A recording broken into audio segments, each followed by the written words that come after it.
when he's playing at his best, he can influence the result. So, and he's played enough football to have the leadership with him without being a burden.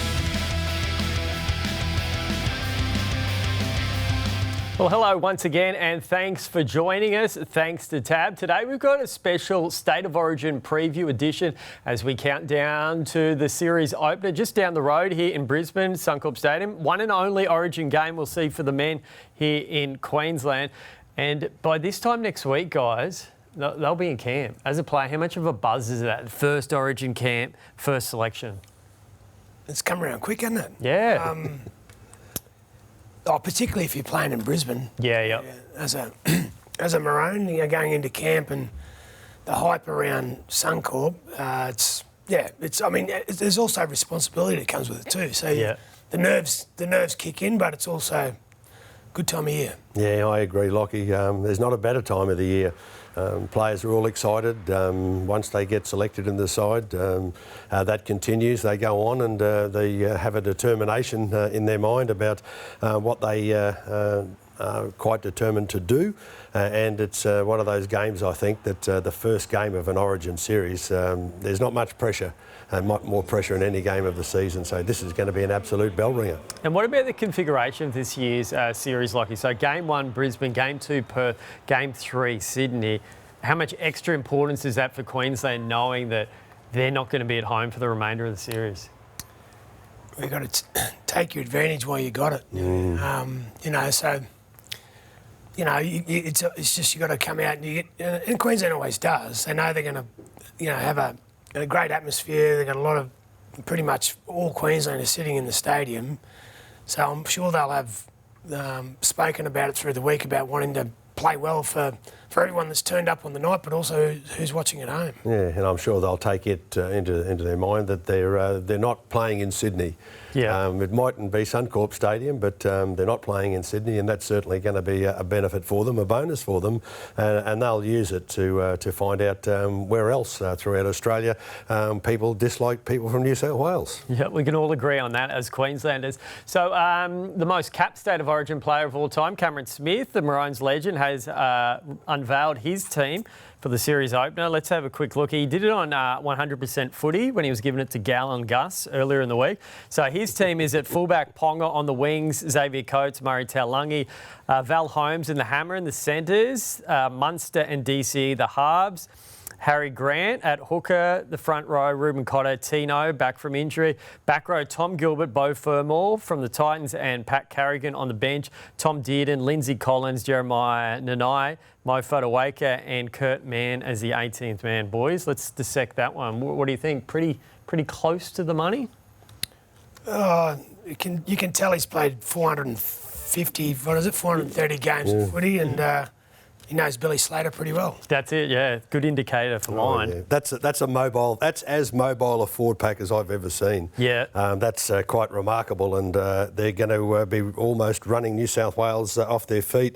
Some will suggest that Hamiso being in the centres is a bit of a surprise, but he's been there, done that before. Yeah. And has performed every time that he's worn a maroon jersey. So I think the coach will be quite happy to see that. And perhaps there's been a little bit of a whisper between between the two of them. Well, both from all, I think, he's been playing very well for the Titans. So Smithy rates him highly to put him in the starting team. Tom Gilbert, obviously, back from injury. So there's I wouldn't say there's any outrageous calls here, but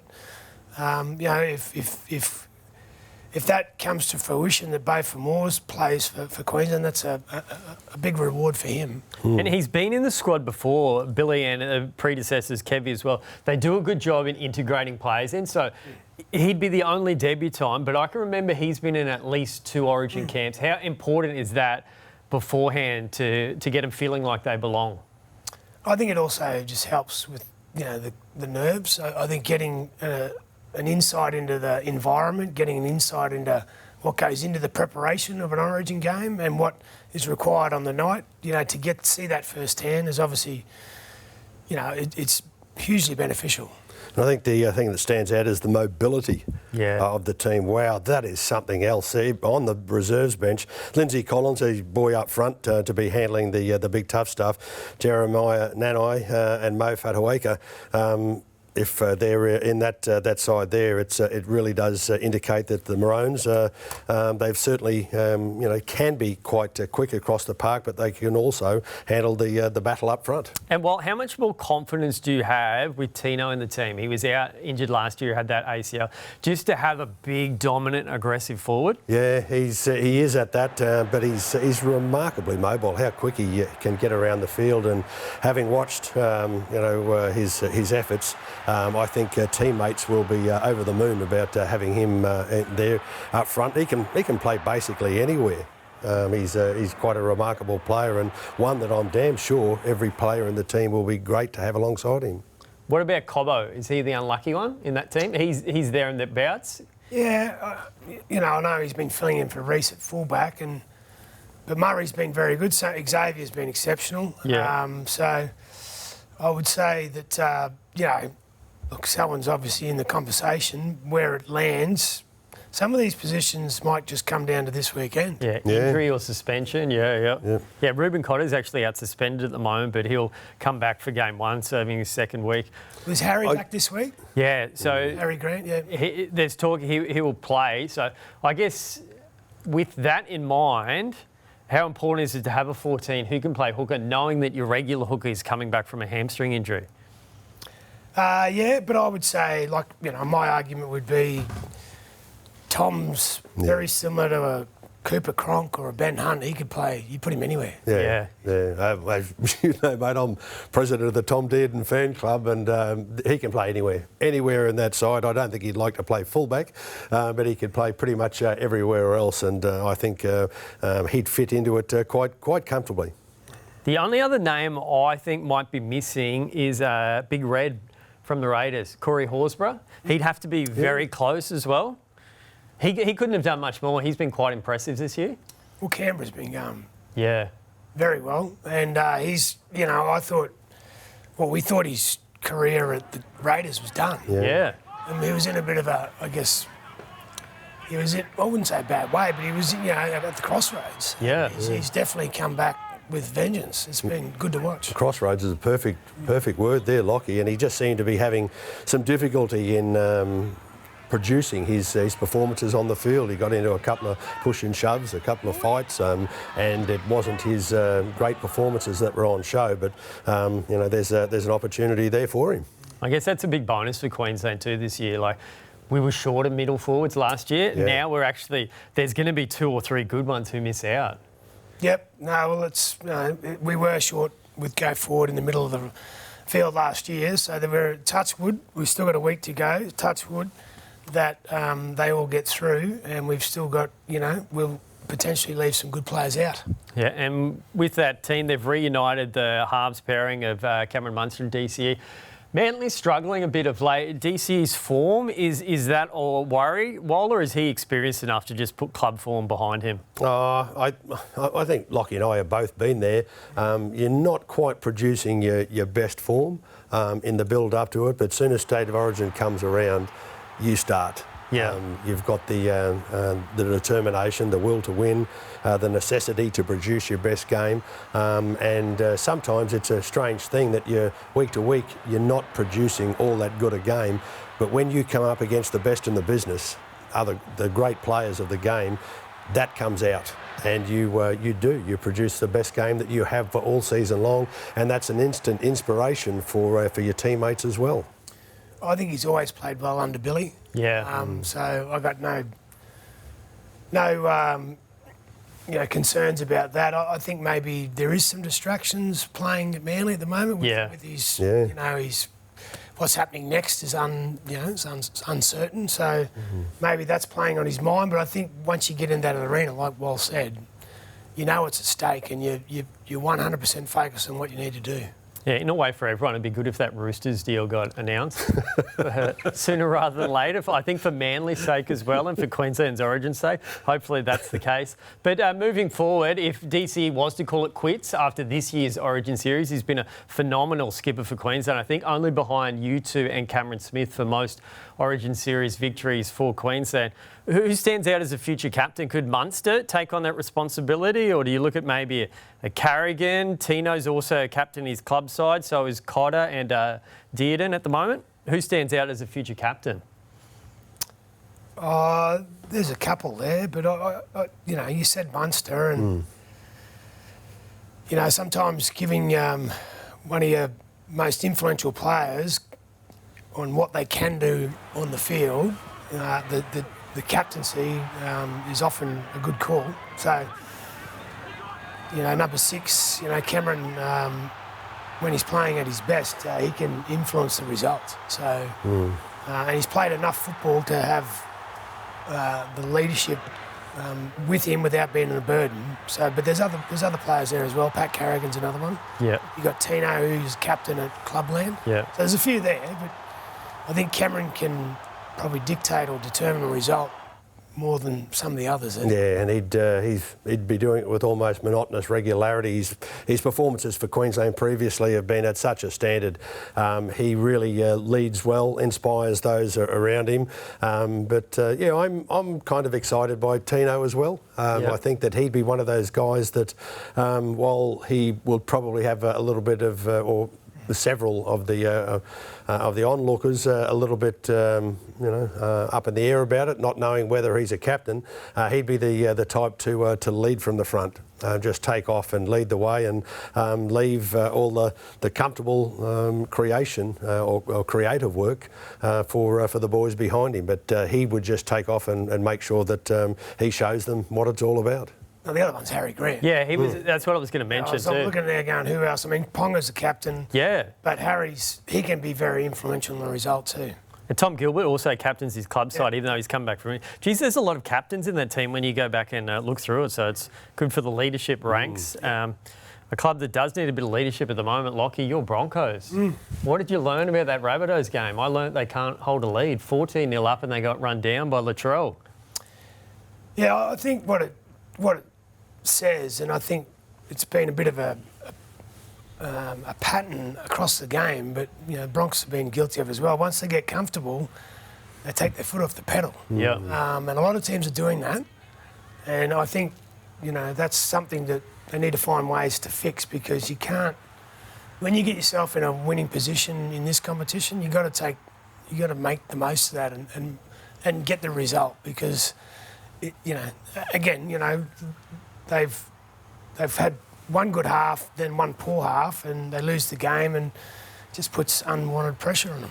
Yeah, interesting to you say that, Lockie. One good half, one bad half. It was just they had some outstanding starts, got going. Others, it's been the middle of the game where they've really improved and almost torn the opposition to pieces, but haven't been able to do it for the full course of the game. That's something that needs to be addressed pretty quickly. And the talk at the moment is, have they improved under Michael Maguire? So I think it's a very similar record to this time last year when Kevy eventually got the flick at the end of the year, even though they struggled in that back half. What are your thoughts on that? Have they improved under Michael Maguire? I think defensively they have. Yep. I know the score ended up 22-14, but it was really 16-14. And, you'd think with the list the Broncos have, they could score more than 14. So I think defensively they've been okay. There's been a few blowouts. Obviously Penrith the week before, but it's just probably, I think that clunkiness in attack is still affecting the scoreline from their perspective, as in the points they're scoring. So what did they get against Penrith? I think it was single figures. Was it 8 maybe? Yeah. So they're not being, I guess, efficient with the ball. They could be better. Yeah. How frustrating is it while as an ex-captain watching them, knowing the potential's there? Yeah, and it's it's easy to sit back and say I would have done this or we could have done that in looking at the game, and I think that's that's being a little bit too hard on the players. But for me, it just looked like. I was listening to one of the guys said it appeared as though they were a boxer boxing for the heavyweight title that was just trying to win on points and make sure rather than going for the knockout punch. Yeah. And I thought, well, that's a big call, a big way to look at it in a different sport. But I think that they probably had the majority of their game without being absolutely determined to win it and win it in the best possible way. Yeah, well, Ezra Mam comes back into the team this week because Ben Hunt's out with that hamstring strain. About 6 weeks, he'll be sidelined. Does that change the attack, Lockie? Because Mam's more of a runner, whereas Hunter's more of a creator. Yeah, I think it does. Without putting pressure on Ezra, I think if he just plays his natural game, there's a more of a run. Yeah. There's a more of a run danger there for the Broncos, but at the end of the day, it's back to the old, sort of saying the forwards have got to lay the platform for those backs to be able to do what they've got to do. So, Payne was outstanding again the other night. Paddy was good. So they just those guys need to get some ruck momentum, and then players like Adam can kick off the front foot, and players like Ezra and Selwyn can run with space in front of them. Yeah, and I think Ezra will have plenty about his running game in mind, but I think it's his support play that will be the standout feature again. He's going to be making the most to see what he can milk out of every time he carts the ball. But if it's not the part of the game that's leading to a try, his support play will come into it, and we'll see him backing up at every opportunity. And I think he will want to be impressing those around him as well. And usually that indicates a wonderful effort in support. It's interesting you say that because I think it was Katoni Staggs made a break late in that game against the Rabbitohs, and there was like 5 Rabbitohs players to tackle him, and he looked around, there was no Broncos support players. So he was 5th and last too. If Mam's there or Reece Walsh or someone definitely would have helped out. Just finally on the Broncos, Lockie, the origin period, always difficult for them to navigate. Would Madge have a plan of how he's going to get through it? Because you'd think definitely Haas and Carrigan, maybe Cobbo as well, maybe even Staggs if Blues have a few injuries. Well, I think the spine stays intact. That's a positive. Yeah. But you lose Pat, you lose Payne. That's a fair bit to go forward. So that opportunity for some young forwards to come in and do a job. But that'd be, while the spine stays intact, they still need to go forward to do their thing. Yeah. I think that's the area they're short on. They're lacking another middle forward in that squad. If you could go back and rejig the salary cap, obviously there's too many hookers in that team at the moment. They're going to get rid of Tyson Smoothie to the English Super League. I think that's just a bit of a downfall. If they had one more extra middle forward with a bit more go about him to support Haas and Carrigan, because it's going to get to a point where it's a bridge too far just with those two. And ones that angle themselves very well close to the ruck. The work rates certainly got to be increased, and looking for those guys that are just targeting back in, looking for a little bit of a lazy marker or a first offender that's standing a little bit wide. Yeah, but credit to Latrell Mitchell in that game. How impressed were you guys with his performance? Well, big games, tight games are won in moments, and those moments he won them all. Yeah. The tackle on Dean Mariner. Tackle on Haas. Tackle on Haas. Then there was the field goal. And the alleged try at the end. The alleged try. We won't call that a proper try. But speaking of field goals, I think that was 48 metres. You guys, longest field goal from memory off the top of your head that you ever kicked. Would have been harder for you while with the leather ball back in the day. But can you remember a field goal that stands out? Well, the only one I remember, there was no pressure on this one. I just let it go right on half time. It was about the same spot as Latrell, probably about 5 metres in front of him on the same ground. Yeah. Just before half time, I could hear Gus in the back of my head going, "Beware!" The first half field goal after I kicked it, but I just let it rip, and there was no pressure on it because I think it was 12-6 at the time, and sometimes when you just let it rip with no pressure on you, it just sailed off.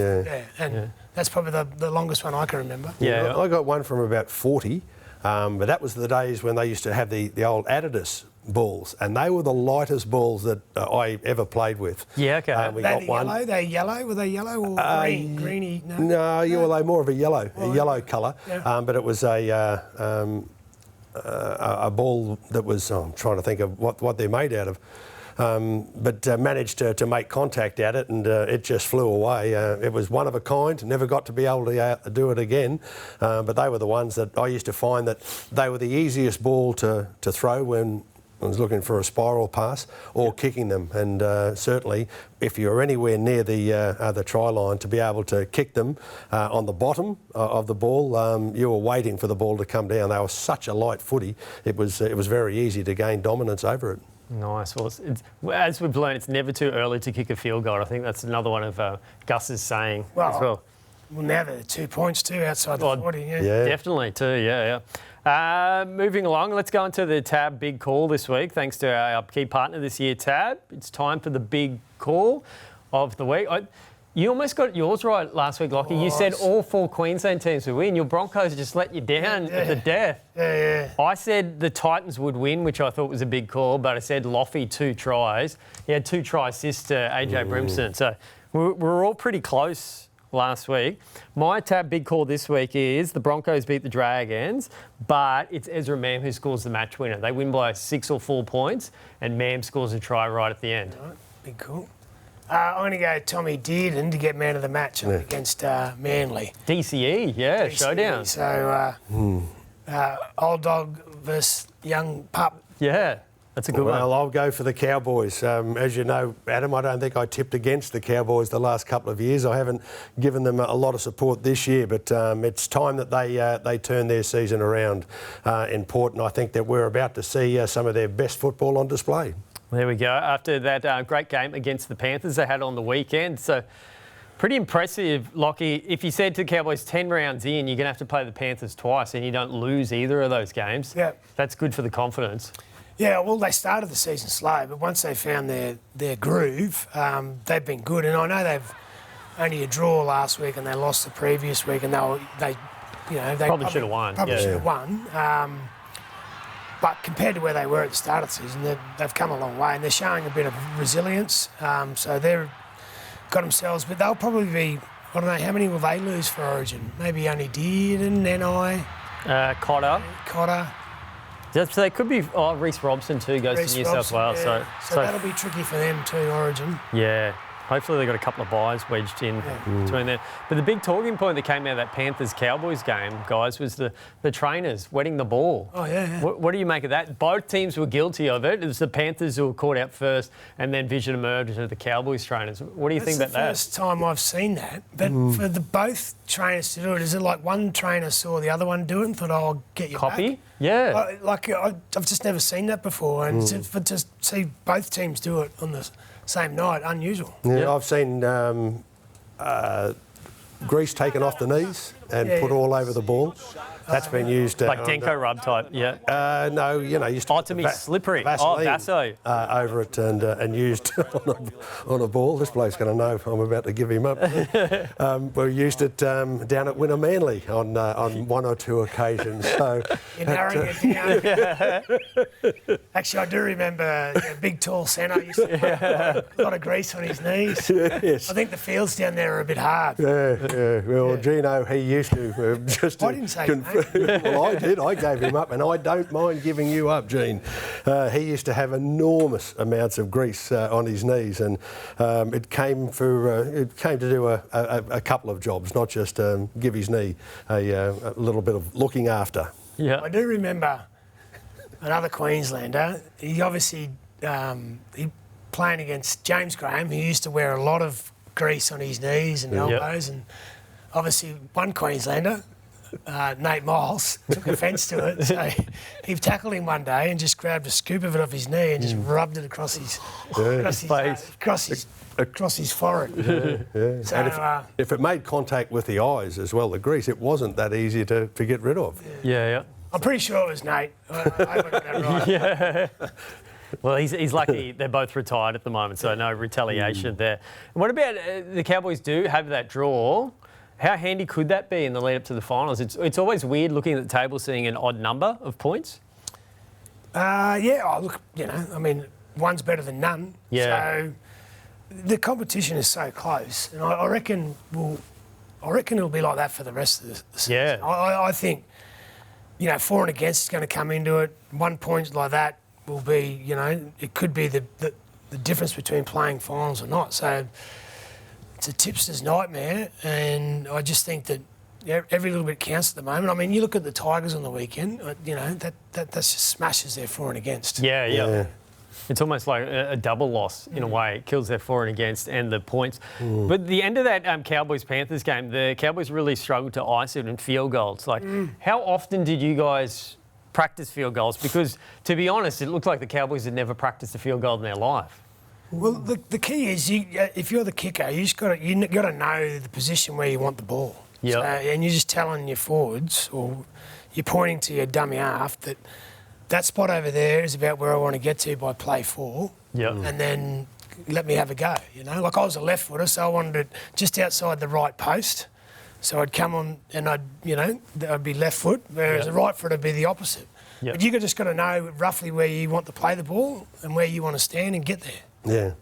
Yeah, and give the instructions out on where it's got to take place. That's exactly right, Lockie. And it's easier said than done for a lot of the players. But if they can cart the ball into prime position, you stand a great chance. For me, though, one of the big issues comes when it's time to do the field goal. You can see that there are guys there. There's usually 3 markers.